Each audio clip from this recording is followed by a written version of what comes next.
Bueno, primero que nada, bienvenidos, bienvenidas, bienvenides a este conversatorio Poder Judicial y Dictadura, Rupturas y Continuidades, que está organizado por la Mesa Multisectorial de acá de la localidad de Azul.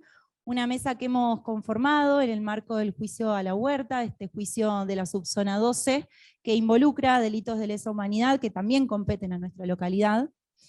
Y un poco el objetivo de las distintas actividades que venimos realizando entre los distintos espacios educativos, sindicales, gremiales, políticos que venimos participando de esta mesa multisectorial, tiene que ver con poder darle mayor difusión a este juicio, mayor trascendencia pública, a un proceso que se va a extender por lo menos por 2 años y que, como decíamos, involucra a la región centro de la provincia de Buenos Aires.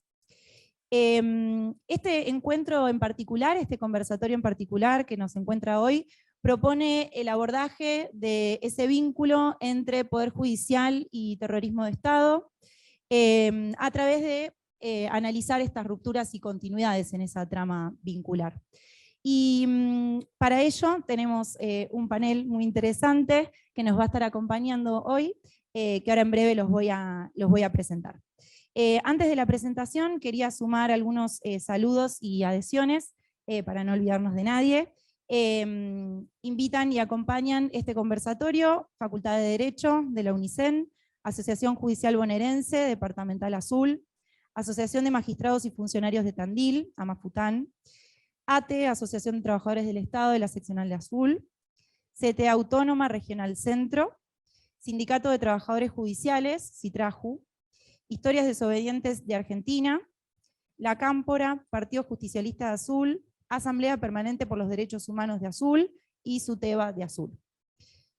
Aparte de estas adhesiones, tenemos 2 saludos muy importantes que nos hicieron llegar. Uno de Víctor Mendivil, integrante de la Comisión Provincial por la Memoria y ex secretario general de la AJB y la Federación Judicial Argentina, e integrante de la comisión de la CTA, que presentó la denuncia ante Baltasar Garzón cuando estaban vigentes las leyes de impunidad. Y también de Martín Almada, defensor de derechos humanos de Paraguay, Premio Nobel Alternativo de la Paz, descubridor de los archivos del Plan Cóndor en Paraguay, e integrante de la mesa ejecutiva de la Asociación Americana de Juristas. Agradecemos estos saludos. Y ahora sí, los protagonistas, la protagonista también de este espacio, de este conversatorio. Vamos a comenzar con Diego Araujo, que es abogado, especialista en Derecho Penal y Criminología, ex fiscal de Instrucción y Juicio y actual defensor público del Fuero Penal. También vamos a contar con la presencia de Camila Calandra, que es abogada, miembro del Centro de Estudios de Derechos Humanos de la Facultad de Derecho, de acá de la UNICEN, y maestranda en Justicia Constitucional y Derechos Humanos por la Universidad de Bolonia. También es trabajadora del Ministerio Público Fiscal de la Nación e integrante del CITRAJU. Y en último lugar vamos a tener las palabras de Mariano Fernández, que es abogado y auxiliar letrado de la Sala 2 de la Cámara de Apelación y Garantías en lo penal de Mar del Plata, en la Departamental Mar del Plata de la AJB, que conduce también, secretario de Derechos Humanos y es secretario de Asuntos Internacionales en la Comisión Directiva Provincial de la AJB. Ahora sí. Bueno, van a conversar cada uno de ellos aproximadamente 20 minutos y después vamos a tener la posibilidad de abrir al conversatorio y al diálogo, ¿sí?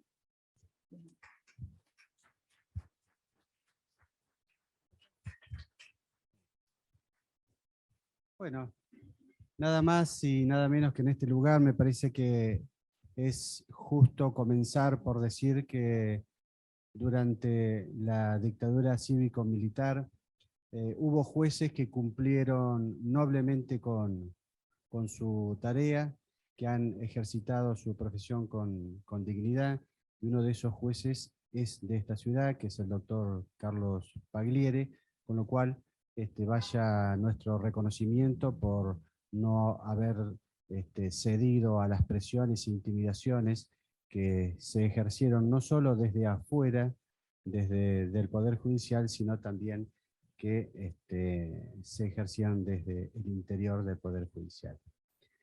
En principio quiero destacar que este espacio de reflexión son sumamente importantes. En esta tarea de reconstrucción de la memoria colectiva nosotros estamos en una lucha permanente en contra del olvido. Y esta circunstancia tiene para mí, además, otra arista, porque aquello que se va degradando con el tiempo, además, da espacios para que algunos sectores comiencen a fortalecer determinados discursos que son sumamente similares y que sirvieron de base para que en aquellos años oscuros de nuestro país pudieran dar sustento a la usurpación del poder por parte de las Fuerzas Armadas. Quisiera hacer una mera comparación, por qué esto tiene una importancia capital para mí. En Europa se han hecho hace muy poco algunos estudios con relación al Holocausto. Son encuestas realizadas por la CNN que fueron publicadas por Euronews. Y más allá de la certidumbre o fiabilidad que uno le pueda dotar a estos estudios, lo cierto es que nos dan un panorama acerca de lo que se está viviendo con relación a temas tan importantes. 1 de cada 20 europeos nunca escuchó hablar del Holocausto. Y ya en un análisis más específico, 1/4 de los millennials tampoco escucharon en ningún momento hablar del Holocausto. Se ha intentado luchar contra estas circunstancias porque obviamente esto que decían que aquello que se va degradando, aquel olvido que se va consolidando a través del tiempo, da espacio a que se construyan distintos discursos contrarios a lo que surge de la realidad de los hechos. Y esto se ha intentado de alguna manera de neutralizar a través de los programas educativos. Y se han generado en muchos de los países de Europa, en la mayoría, una asignatura específica que es el Holocausto. En nuestro país, nosotros tenemos un sistema federal en materia de educación, y si bien tenemos el marco general de la Ley Nacional de Educación, que establece la necesidad de dotarle a las currículas, a los diseños curriculares de cada una de las provincias, el contenido de nuestra historia reciente, la realidad es que no hay materias, asignaturas independientes que puedan contar qué es lo que ha ocurrido, ya sea historias recientes o historias de las rupturas institucionales de nuestro país. Creo que eso sería de muchísima importancia de cara a lo que nosotros hoy en día estamos viendo.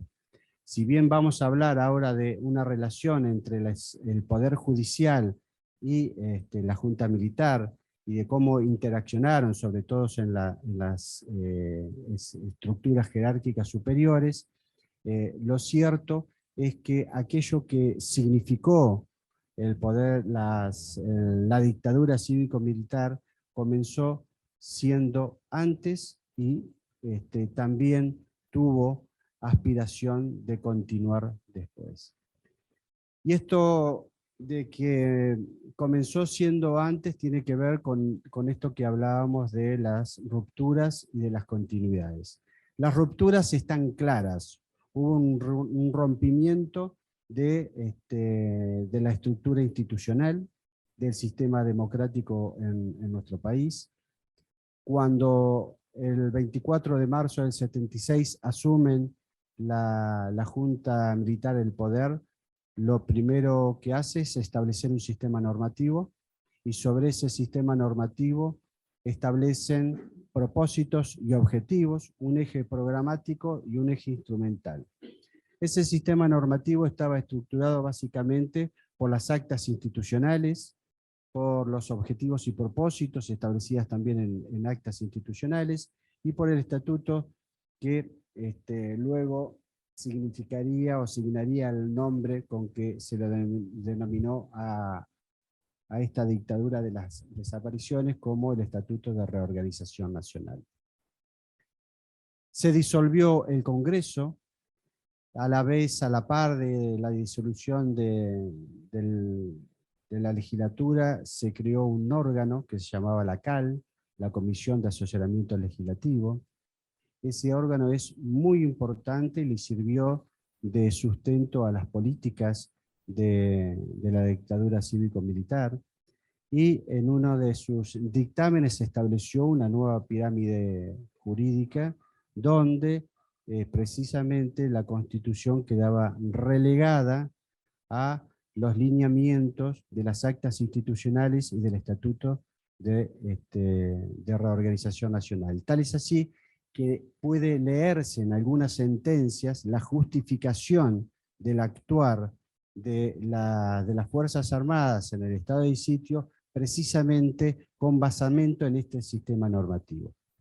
Y obviamente lo primero que hace luego de establecer este sistema normativo es hacer cesar en sus funciones a los miembros de la Corte Federal, a todos sus miembros los cesantearon.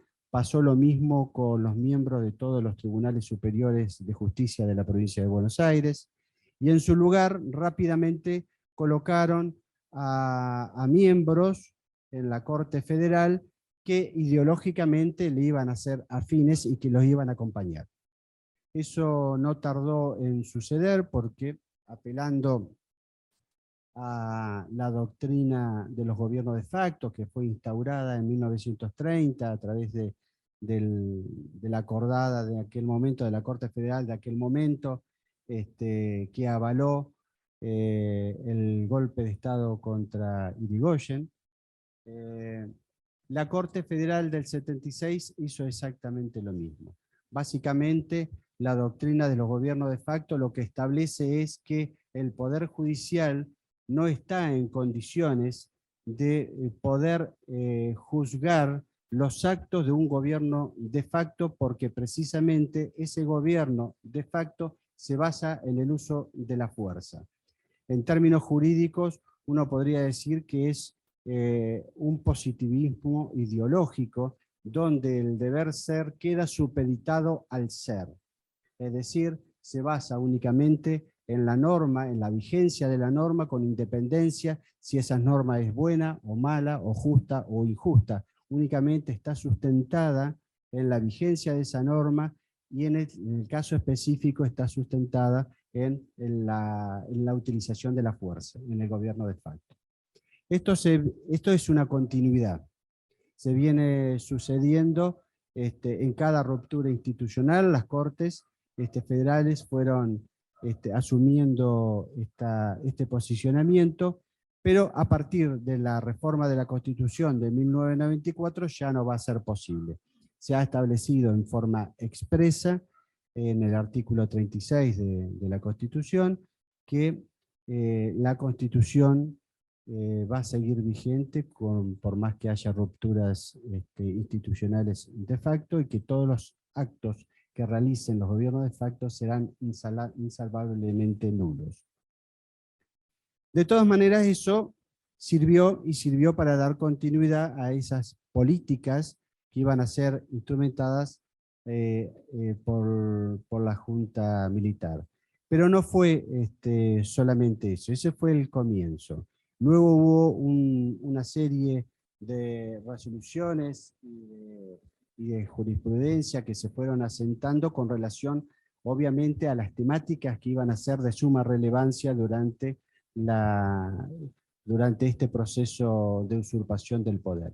Uno de ellos tenía que ver con la supresión del derecho de opción, de salida del país. En el estado de sitio, el Poder Ejecutivo puede arrestar personas, pero a través del artículo 23 de la Constitución se establece que esas personas pueden ser liberadas si acceden a la opción de salir del país.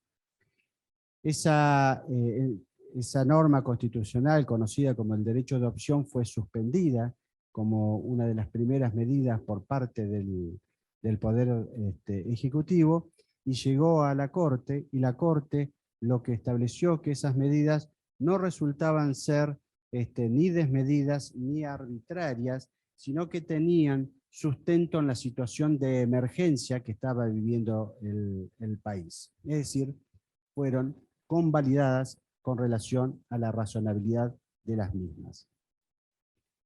Esta situación de emergencia es una constante en los gobiernos autoritarios.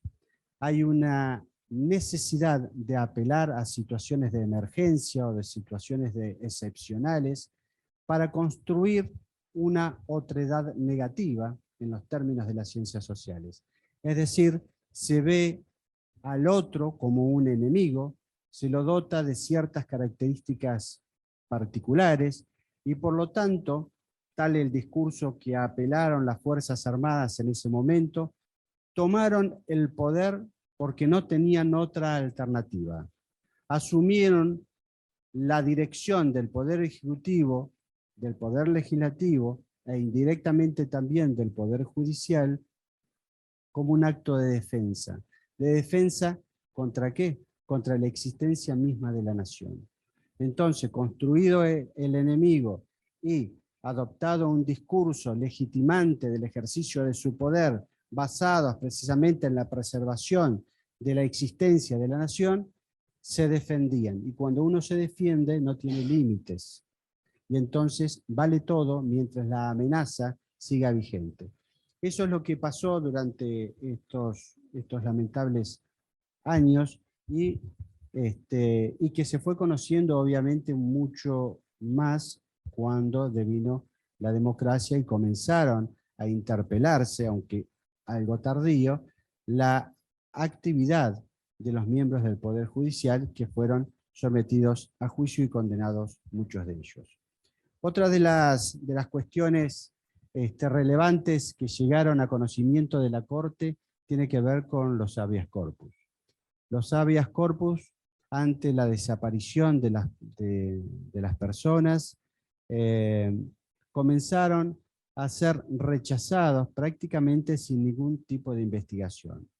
El trámite era más o menos así: desaparecida una persona a través de sus familiares o de abogados defensores, se interponía un habeas corpus, los jueces solicitaban información al Poder Ejecutivo a ver si efectivamente había alguna persona detenida con el nombre del cual se les habían dado, y ante la mera información negativa las causas se archivaban.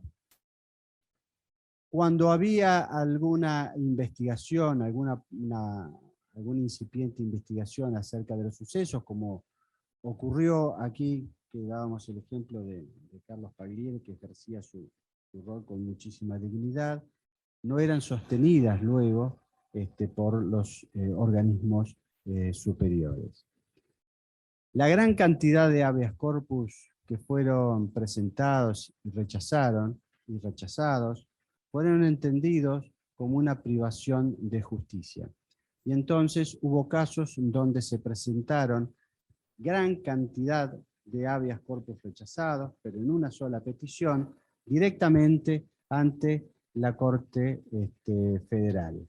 Uno de los casos más emblemáticos y que nosotros comentábamos en Tandil fue el fallo que hubo en la causa Pérez de Smith, donde la Corte allí, ante la presión y la evidencia de que se estaba frente a sucesos de privación de justicia por la gran cantidad de habeas corpus que habían sido rechazados prácticamente sin ningún tipo de investigación ni de sustanciación, a pesar de declarar que no eran competentes para entender en el asunto, sí, como medidas de solución alternativa, le cursaron oficio al Poder Ejecutivo, encareciéndole, en esos términos, encareciéndole que tomen las medidas adecuadas para profundizar las investigaciones de las personas desaparecidas. Pérez de Smith hubo otro caso también y otro fallo similar, donde allí la Corte, ante la insistencia y ante la evidencia de otra gran cantidad de casos en el mismo sentido, entonces le exhortaron al Poder Ejecutivo para que allí realizaran las investigaciones. Algunos investigadores, como Gargarella y Juan Pablo Boslaski, han catalogado esta circunstancia como falacia jurídica. ¿Por qué? Porque por un lado, mientras aceptaban de alguna manera el entendimiento de las causales que llevaron a la Corte y referir que se trataban de privación de justicia, no obstante eso, no hubo ninguna acción concreta y determinada para tratar de determinar el paradero de esas personas desaparecidas, y únicamente contentándose con informar de la situación al Poder Ejecutivo, sin hacer ningún seguimiento de las cuestiones que fueron resueltas en ese momento. Y luego hubo otros casos que se sale de estas cuestiones institucionales y que tiene que ver con el compromiso ideológico de algunos operadores judiciales que asumieron como suyos el discurso que había sido instrumentado por las Fuerzas Armadas.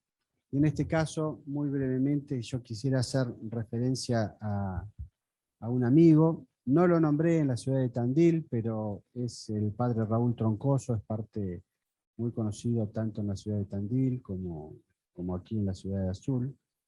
El padre Raúl Troncoso fue un perseguido por parte de la dictadura militar. Tuve la suerte de soy su amigo, y de poder acompañarlo en parte de su trajinar con relación a su actuación con relación a la justicia. El padre Raúl Troncoso le armaron una causa en Santa Fe, fue condenado por esa causa, fue detenido en la Unidad 9 por más de 5 años, y era una causa sin pruebas. Tuve la oportunidad de examinar el expediente y lo hice luego ya con mi formación jurídica y mi actividad profesional como defensor. Tuvo una defensa meramente formal, no había elementos probatorios certeros, pero apareció una declaración donde era de un coimputado que confesaba su propio hecho y confesaba también circunstancias relativas a las que involucraba a mi amigo. Y eso permitió la condena. Tiempo después aparece una causa judicial ya en democracia, que ustedes recordarán que es una causa que se siguió adelante contra un juez federal, contra el juez federal Brusa. Brusa en ese tiempo era empleado del juzgado que instruyó la causa contra Raúl. El juez era el juez Mántaras, un juez de la dictadura, que solía plasmar en sus sentencias su posicionamiento ideológico coincidente con los postulados de las Fuerzas Armadas. El secretario era de apellido Monti, y Mántaras a la fecha del juzgamiento había ya fallecido. Son esas cuestiones que a través del tiempo quedan impunes. Y fueron juzgados Brusa, siendo, digamos, como empleado, comenzó a hacer lo que luego como secretario y juez continuó haciendo, y directamente lo que él hacía era aplicar torturas a las personas detenidas y de obtenerles declaración bajo torturas. Y precisamente quien resulta ser uno de sus víctimas y denunciantes era el testimonio como coimputado en la causa de Raúl Troncoso. Es decir, Raúl estuvo detenido por más de 5 años en virtud de un testimonio arrancado bajo torturas y que sirvió para sustentar la condena. No quiero agotarlos ni robarles más el tiempo, hay muchas cuestiones particulares que se pueden abordar. Simplemente decirles algo que me preguntaban en la entrevista antes de ingresar, si como miembro del Poder Judicial, ¿qué es lo que sentía? Mi posicionamiento es muy claro. No importa dónde uno ejerza su tarea, no importa la calidad profesional o no que posea, lo que importa es abrir los espacios de discusión, posibilitar el disenso en la visión de los hechos. que haya debate. Y no puede ser una estructura conservadora como lo es el Poder Judicial, ni una estructura verticalista como lo es el Poder Judicial, un obstáculo para que sus miembros no puedan decir lo que sienten frente a un contexto histórico que sin lugar a dudas es uno de los más importantes de nuestra historia trágica en Argentina. Así que valga después esta charla y que quede abierto la discusión, el debate y las distintas miradas. Muchas gracias. Bueno, buenas tardes a todos, a todas.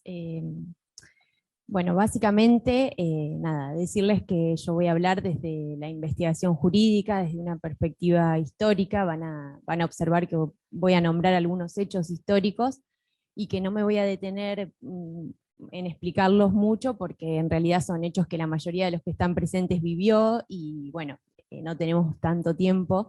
Voy a tratar de que entre todo en 20 minutos, como estaba estipulado.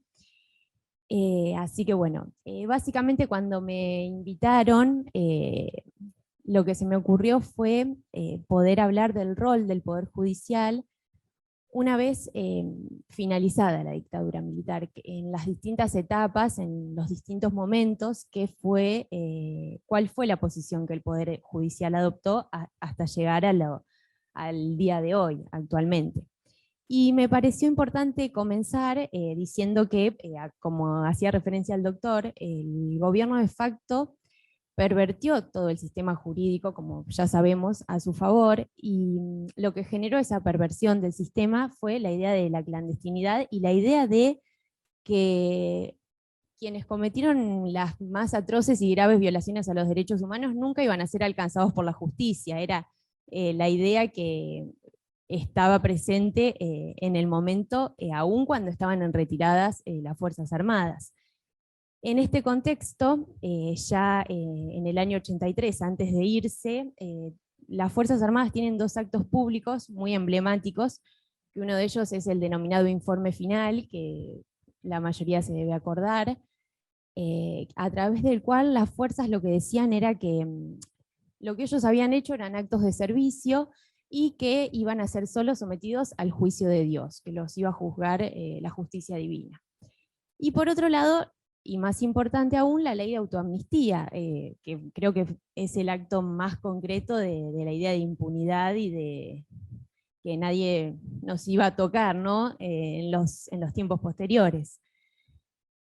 Ahora bien, ¿cuál fue la postura del Poder Judicial frente a estos dos hechos concretos, ya con las fuerzas en retiradas? Eso es lo que quiero resaltar, y la verdad es que indagando en los libros, la mayoría del Poder Judicial avaló la ley de autoamnistía, una cuestión que constitucionalmente es súper grave, porque eran los mismos represores los que se estaban autoperdonando por los hechos que habían cometido, y el Poder Judicial lo avala haciendo referencia a principios del derecho, como por ejemplo la seguridad jurídica, a formalismos, digamos, que son importantes para el derecho, pero si los ponemos en la balanza frente a las más atroces violaciones a los derechos humanos, torturas, desapariciones, violaciones, es llamativo, y además con las fuerzas en retiradas. Ya en democracia, con la presidencia de Raúl Alfonsín, esos primeros obstáculos comienzan a removerse, digamos, comienza como a haber una luz de esperanza para los juzgamientos, porque en primer lugar Alfonsín ordena el enjuiciamiento de las 3 primeras juntas militares, y luego el Congreso dicta la nulidad de la ley de autoamnistía que previamente habían dictado los militares. Entonces esto genera un poco de esperanza entre los organismos de derechos humanos y las víctimas. Pero ¿qué es lo que sucede frente al contexto social que todos conocen, que se vivía en ese momento? Digamos, a lo que llegó el presidente, a lo que logró llegar, la forma de juzgamiento fue el autojuzgamiento de las fuerzas, es decir, se dispuso una modificación en el Código de Justicia Militar, y lo que se dispuso es que las propias Fuerzas Armadas se iban a juzgar a sí mismas por los hechos cometidos durante la dictadura. Pero esta cuestión no quedó acá, frente a las presiones de los organismos de derechos humanos y de las víctimas que comenzaron a militar y que venían militando.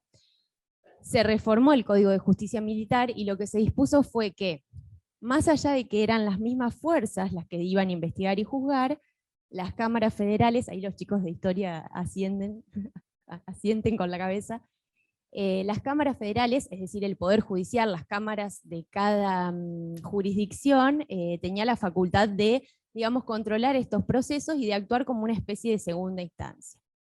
Y también lo que se previó en una especie de inteligencia, de saber que quizás la misma fuerza no se iba a juzgar a sí misma, fue que si no cumplían con el juzgamiento, las cámaras podían abocarse el conocimiento de las causas, es decir, reclamar para sí el conocimiento de estas causas. Y esto fue lo que terminó pasando con el juicio a las juntas militares. La Cámara Federal de la ciudad, ante la inacción de las Fuerzas Armadas, se llevó la investigación, se llevó la causa, se terminó realizando el juicio. Y respecto al Poder Judicial y respecto a esta idea del autojuzgamiento, como lo que me parece importante resaltar es ningún juez, que los jueces son los guardianes últimos de la Constitución, ningún juez dijo, no, esperen, no son las mismas fuerzas las que se tienen que juzgar, somos nosotros somos el Poder Judicial. Nadie dijo nada en esta idea de siempre el Poder Judicial corporativo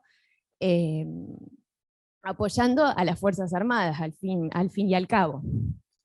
Más allá de esto, bueno, el juicio a la Junta se llevó, tenemos la sentencia de la causa 13 que aún hoy seguimos recurriendo porque tiene muchísima información y es una sentencia súper larga y muy buena, la verdad.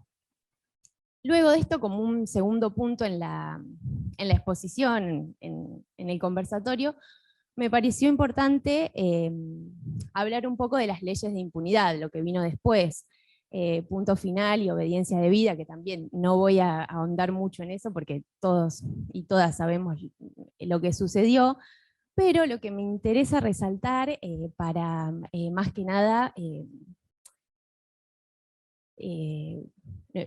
¿cómo lo puedo decir? Digamos, la tarea de los organismos de derechos humanos respecto a la ley de punto final. Es decir, el punto final, ¿qué hizo?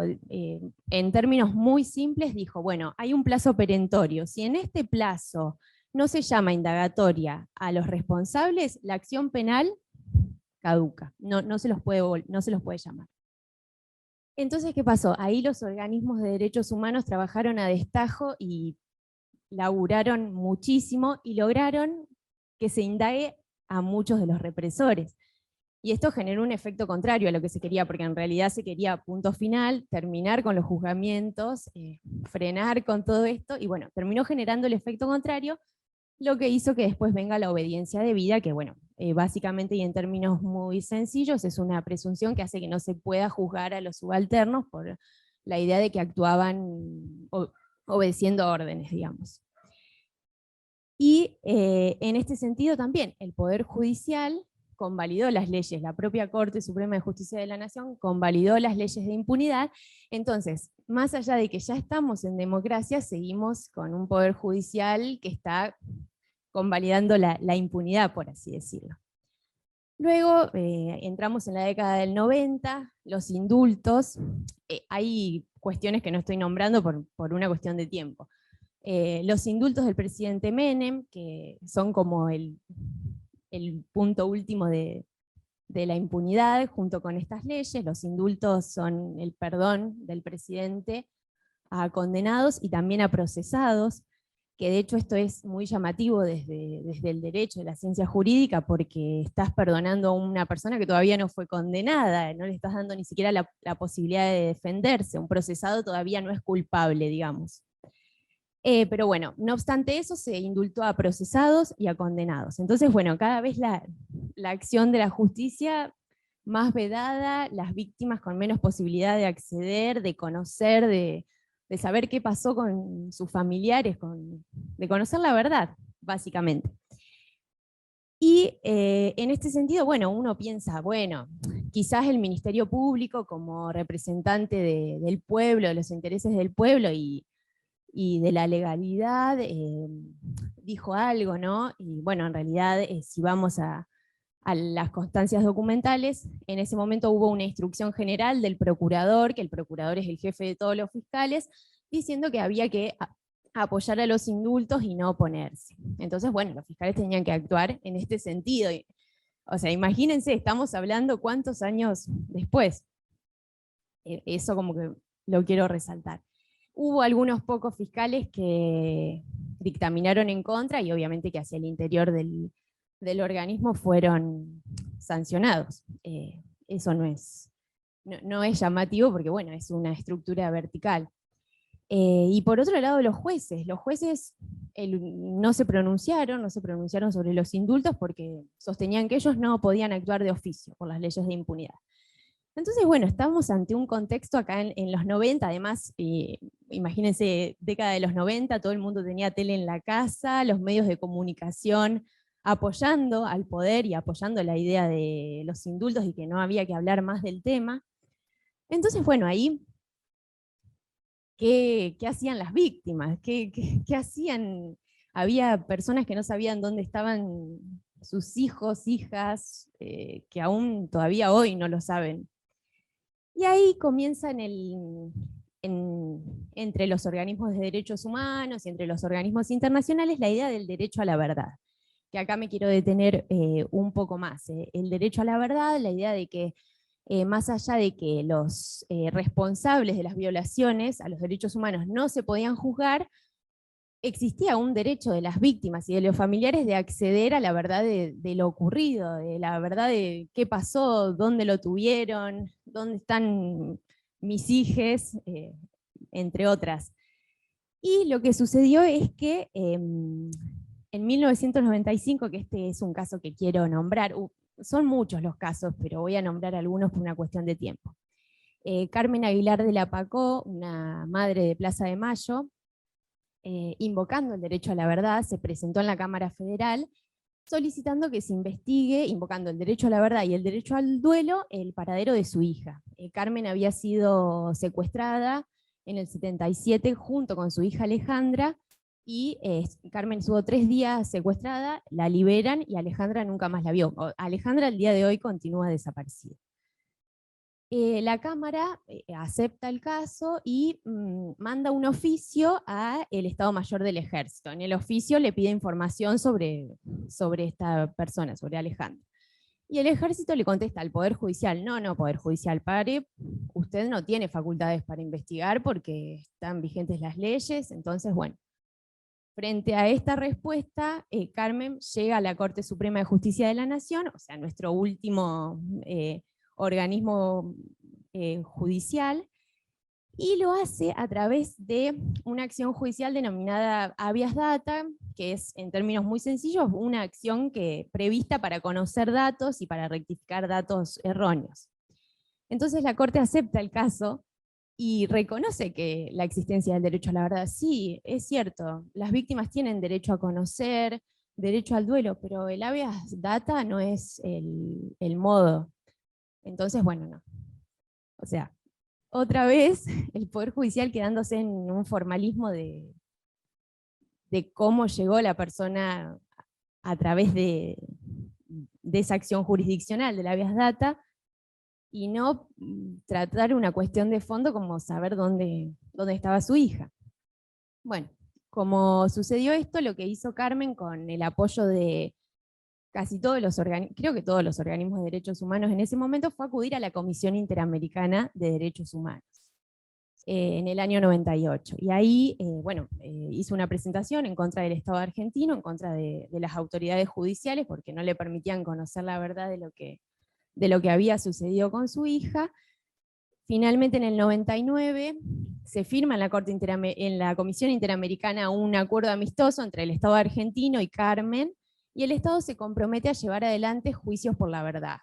O sea, juicios en los cuales no hay un responsable individual penal, pero sin embargo, estos juicios se llevaron adelante, hasta algunos incluso hasta el año 2006, 2007, se llevaron adelante en todo el país, y esos juicios sirvieron de prueba, la prueba documental que usamos actualmente en los procesos penales. Bueno, y nada, lo importante de esto y del caso de Carmen, bueno, Carmen falleció hace poco y todavía nunca pudo saber dónde está su hija, que sigue desaparecida. Pero acá empieza a tomar en este momento, en esta época, gran importancia los organismos internacionales, la Comisión Interamericana, la Corte. Y se empiezan a dar, bueno, además de la reforma del año 94, de la reforma constitucional, se empiezan a dar varios precedentes internacionales que dicen: no está bien amnistiar a los que cometen graves violaciones a los derechos humanos en casos de lesa, esto no es correcto, es contrario al sistema interamericano de derechos humanos, es contrario al Estado de Derecho, y todo eso, bueno, nuestros jueces y nuestro Poder Judicial lo venía escuchando.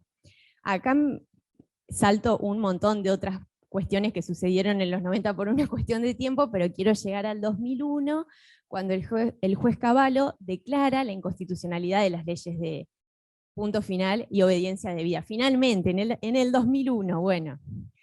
Y así, como para llegar más o menos a por qué hoy en día tenemos procesos penales y por qué hay responsables penales individuales. Después de esto, bueno, en el año 2003, finalmente el Congreso de la Nación declara nulas las leyes de punto final y obediencia debida, que esta ley es promulgada por el presidente Néstor Kirchner, que además una política del momento de impulsar los juicios, y allá en el año 2005 es la Corte Suprema, a través del fallo Simón, la que dice que las leyes son inconstitucionales. Pero bueno, básicamente lo que yo quería transmitir fueron muchos años de historia, no sé si los hice perder o si fueron bien, pero esta idea de que el Poder Judicial siempre estuvo, como comentaba el doctor, siempre a merced del poder, de las fuerzas, y más allá de eso, actualmente que se estén llevando a cabo los procesos penales, por más de que hayan pasado muchos años, es algo súper bueno para las víctimas, porque muy pocos países hacen lo que hacemos nosotros, y que una víctima pueda ir a declarar después de tantos años y pueda contar su historia, bueno, habría que preguntarle a alguna persona que pasó por eso, pero imagínense, no saber dónde está tu hijo, tu hija, y que te digan que esa no es la vía que el derecho prevé para este fin. Bueno, es fuerte. Así que nada, básicamente eso, y muchas gracias por el espacio y por escuchar.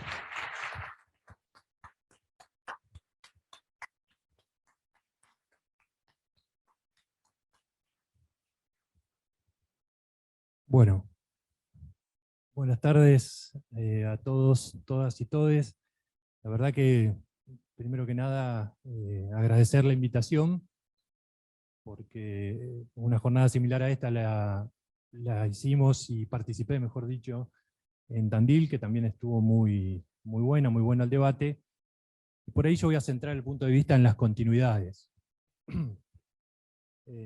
También, perdón, antes de arrancar, no quería dejar de olvidarme que para mí como trabajador judicial, es un orgullo estar en esta ciudad porque forma parte del Departamento Judicial de Azul, donde Carlos el Negro Moreno ejerció la profesión, que no solamente por su solvencia técnica, sino por su convicción y su identidad de clase, fue víctima de la persecución y hoy por hoy está desaparecido. Y también quería hacer mención del papá de una dirigente sindical de esta ciudad, el Negro Cordido, que es padre de una compañera judicial que hoy por hoy trabaja en Mar del Plata, y que también su detención, su secuestro ilegal y demás es juzgado, investigado y va a ser juzgado en esta causa, por la cual también se hace esta actividad. Con respecto a estas continuidades, o poner el eje en las continuidades, lo miro desde ahí porque creo que nunca se pone el ojo en la trascendente función que cumplió para la ejecución del plan de exterminio el Poder Judicial. Es decir, sin la complicidad del Poder Judicial, no hubiese sido tan fácil llevar adelante un plan de exterminio como el que llevó a cabo la última dictadura cívico-militar eclesiástica.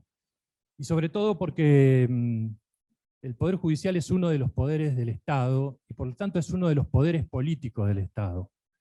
Hay un sentido común instalado como que los integrantes y las integrantes del Poder Judicial, los magistrados y magistradas, son personas que están dotadas de una pureza técnica, que no están atravesadas por un pensamiento ideológico, por un posicionamiento político, y eso no es así. De hecho, ese posicionamiento, esa ideología, esa formación política que tienen los magistrados y magistradas queda reflejada cuando interpretan y cuando aplican la ley. Entonces me parece muy bueno poner el foco en el Poder Judicial y debatir y analizar la responsabilidad que le cupo durante el terrorismo de Estado.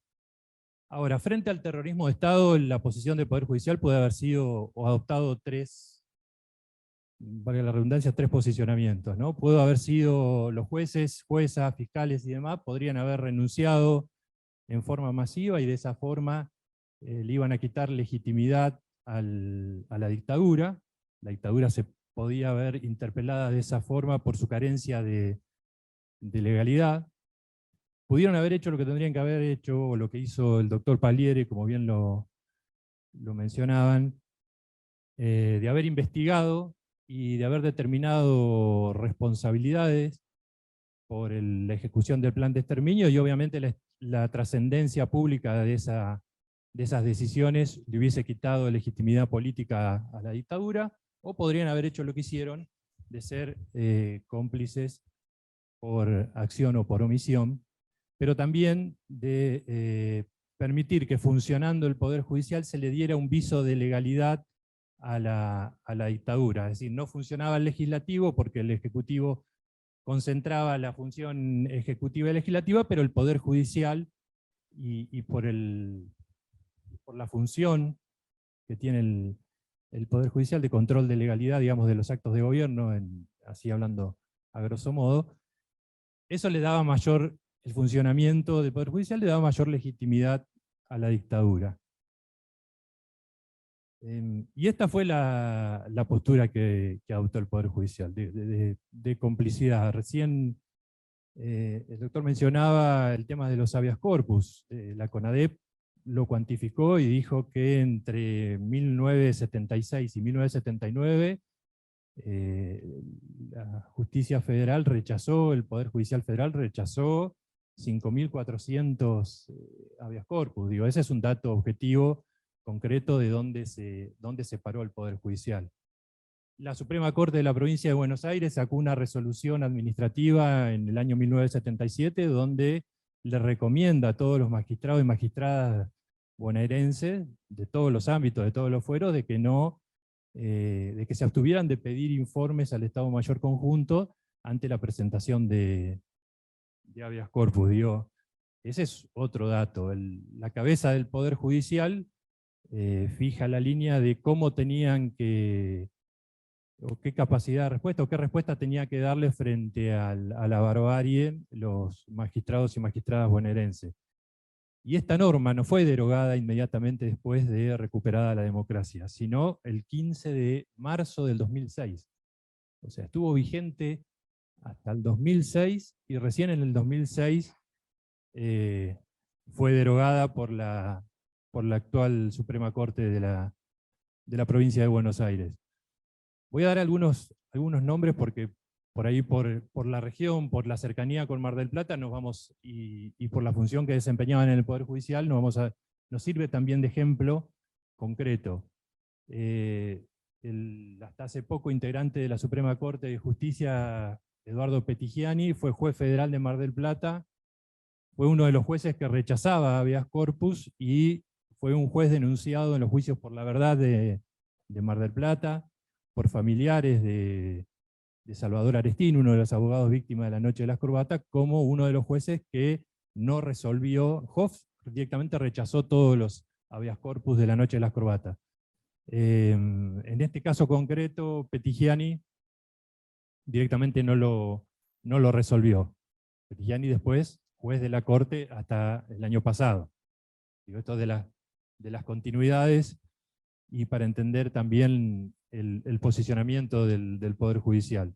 El doctor Carlos Facio, juez también penal de Dolores, que ahora va a tener que rendir cuentas en unos pocos días, porque no investigó la aparición de cuerpos que aparecían en las playas del Partido de la Costa, producto de los vuelos de la muerte, y que en su mayoría fueron enterrados clandestinamente como NN en el cementerio de la Valle. También impidió que se investigaran, impidió que se identificaran esos cuerpos. Digo, ahí está claro cuál fue en concreto y en la práctica cómo funcionaba la respuesta del cómplice del Poder Judicial. Bueno, Hoff lo mencionaba recién. Sobre Hoff quería hacer puntualizar algo, y sobre todo por lo que decían anteriormente respecto de la trascendencia de los organismos de derechos humanos, porque hay que estar muy atentos con el juez Baba, ¿no? Digo esto porque Baba a Facio lo cita a declarar, y va a tener que declarar por el tema que mencionaba anteriormente, es decir, porque su complicidad consistió en haber obturado la investigación del origen y de la identidad, pero también del motivo por los cuales aparecían los cuerpos tirados en la playa del Partido de la Costa, y con ese mismo criterio no lo aplicó en el caso de juez Hoff y lo sobreseyó.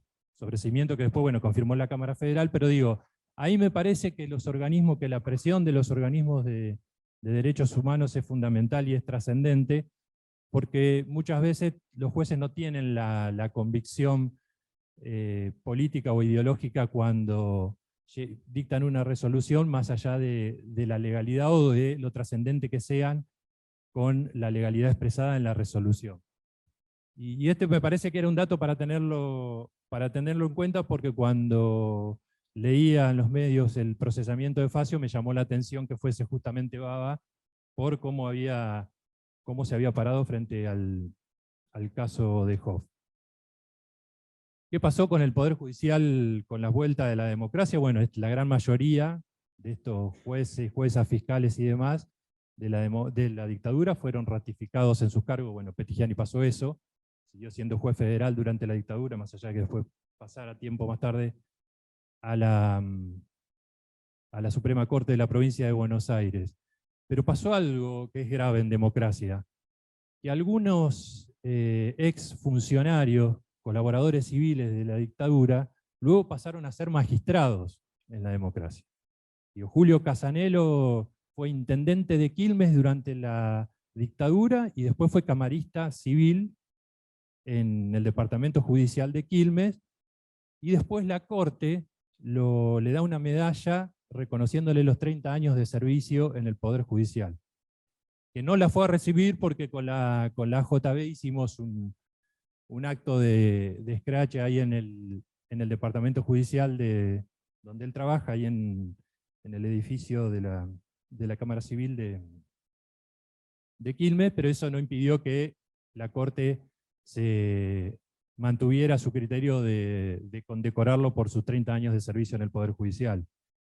Bueno, acá en Mar del Plata, Fabián Fernández Garelo es un ejemplo concreto, un ex agente de inteligencia de la DITBA, en la zona de Caseros, 3 de febrero, que está imputado de torturas, que está imputado de espionaje ilegal, que también fue denunciado por hechos de Plan Cóndor, por haberse infiltrado en la colectividad chilena de Caseros, o haber haber participado en el secuestro y en el espionaje previo de un militante del Partido Comunista Paraguayo que estaba en en el partido del 3 de febrero, es grave que con esos antecedentes haya sido incorporado a la justicia y que hoy sea quien fije la política criminal del Departamento Judicial de Mar del Plata. Y un caso no menor es el del doctor Montesanti, que era uno de los principales referentes de la AAA en Bahía Blanca, y en democracia terminó siendo designado como juez federal, como camarista federal en la Cámara Federal de Bahía Blanca. Y se lo puso con un objetivo político estratégico concreto. Esa fue la Cámara de Bahía Blanca, fue la única que durante el alfonsinismo decretó la inconstitucionalidad de la ley de obediencia de vida y punto final. Voto de un ex militante de la JB, el juez Luis Cotter, recientemente fallecido, y después de ese fallo fue incorporado, se dio una vacante y fue incorporado Montesanti como camarista. Y contaba Cotter en varias actividades que desde el minuto cero Montesanti se dedicó a hacerle la vida imposible a Cotter, puertas adentro de la Cámara Federal de Bahía Blanca. Ahora la vuelta de la democracia también trajo una resignificación del rol estratégico, político estratégico que se le dio al Poder Judicial, no solamente en Argentina, sino en toda América Latina. En el año, ya con las dictaduras en retirada, en el año 1988, el Departamento de Estado norteamericano saca un documento que se llama el Documento Santa Fe II, donde hace referencia a lo estratégico que era para los intereses yanquis acá en la zona, en el hemisferio sur y en Latinoamérica en general, el Poder Judicial y las Fuerzas Armadas, porque decían que eran estamentos del Estado que no estaban sujetos a la renovación política producto de los procesos electorales. Entonces, ponen el eje en la capacitación y en la formación de los magistrados y magistradas de los poderes judiciales latinoamericanos, concretamente decían para perpetuar la influencia en la región y promover el libre comercio. Hoy cuando vemos que jueces federales o de la Corte van a festejar el 4 de julio a la Embajada de Estados Unidos, vemos que no estaban muy alejados de los objetivos que tenían con el documento Santa Fe II el Departamento de Estado, ¿no? Y lo que es peor, digo, yo por ahí tengo una visión muy apocalíptica, pero bueno, está sustentada en datos concretos. En el año 2006 se hizo en Mar del Plata un Congreso Iberoamericano de Capacitación Judicial. Y ahí vino una funcionaria del Banco Mundial y compartió un panel con la doctora Hayton de Nolasco, que representaba a la Corte Federal, y a la doctora Hilda Kogan, actual presidenta de la Suprema Corte de Justicia, que representaba a la Corte de la Provincia de Buenos Aires. Y ahí, sin ningún desparpajo, esa funcionaria del Banco Mundial dice, y en línea con el documento Santa Fe II, dice, la entidad crediticia internacional que yo represento tiene una serie de créditos para la capacitación de magistrados judiciales, y magistrados y funcionarios y demás. Se remarcó que eran créditos no reembolsables, pero pone como condición que se capacite con un perfil de magistrado o magistrada que sean aquellos que garanticen la seguridad jurídica de las inversiones. Y después hace mención de que esa entidad crediticia no tenía ningún interés en capacitar o en formar jueces, y nombra un juez laboralista, que nunca me acuerdo el apellido y el nombre, paulista, brasilero, dice que él tiene como premisa dar a cada uno lo que le corresponde. Digo, ahí claramente no se le movió un pelo a nadie, a las dos representantes de los máximos tribunales de justicia del país, no dijeron nada en contrario, y tampoco a los magistrados y magistradas, en su mayoría eran de Mar del Plata y algunas de Capital. Nadie hizo ni le generó ningún tipo de ruido esta postura política clara, ¿no? Por otro lado, no quería dejar pasar también que durante la democracia y con el retorno de la democracia y inclusive hasta el reciente gobierno de Macri, una de las organizaciones que tuvo una incidencia en las reformas judiciales que experimentó nuestro país, en general la justicia federal y la justicia de la provincia de Buenos Aires, fue la Fundación FORES, el Foro de Estudios sobre la Administración de Justicia, cuyo principal referente es Garabano, el ex ministro de Justicia del macrismo. Este foro se creó en Mar del Plata en el 76, para ir viendo de continuidades, y jamás se expresó sobre el rol del Poder Judicial en la dictadura, y por el contrario, durante el gobierno de Alfonsín hizo un fuerte lobby y presión para que se ratificaran en sus cargos a todos los jueces y juezas y magistrados que venían de la época de la dictadura. Digo, con estas continuidades que hay, me parece que urge una democratización, una reforma estructural y profunda del Poder Judicial. No es posible, digamos, que no cambie este rol histórico, como bien decía la compañera, de ser el brazo de legalidad o de convalidación legal de los poderes fácticos, económicos, el Poder Judicial, si no se realiza una reforma a fondo que democratice no solamente el proceso o el mecanismo de designación de los magistrados, que hoy está, en el cual participan exclusivamente la corporación judicial y político-partidaria, y no se logra romper esa lógica del trueque. Es decir, yo hoy te voto mi fiscal, vos mañana me votás mi juez de garantía, o defensor oficial, o lo que fuere, y eso es porque en los estamentos, tanto de designación como de juzgamiento también, en los jurados de enjuiciamiento, cuando se le hacen los juicios políticos a magistrados o magistradas por su desempeño en el ejercicio de sus funciones, también son esas mismas corporaciones que los designan quienes están sentados y quienes deciden con la misma lógica quién se queda dentro del Poder Judicial y quién queda fuera de la Administración de Justicia. Hay que democratizar esos ámbitos y hay que dar una participación mucho más, una apertura en la participación de estos procesos de selección y de juzgamiento de magistrados y magistradas.